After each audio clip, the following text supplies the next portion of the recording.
সরকারি চাকরির কোটা নিয়ে শিক্ষার্থীদের মধ্যে বিএনপি বিভ্রান্তি ছড়াচ্ছে বলে অভিযোগ করেছেন বাংলাদেশ মুক্তিযোদ্ধা সন্তান কমান্ড।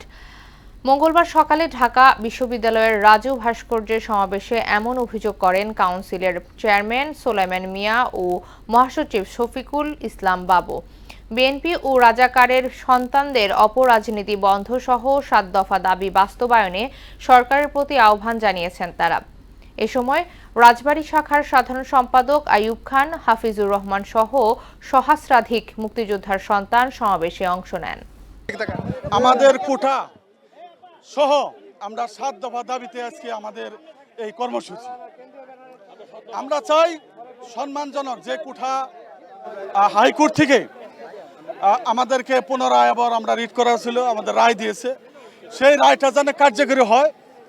এবং আমরা যতদূর জানতে পারছি বিএনপি সহ স্বাধীনতা বিরোধীরা এই কোটা নিয়ে রাজনীতি করতেছে।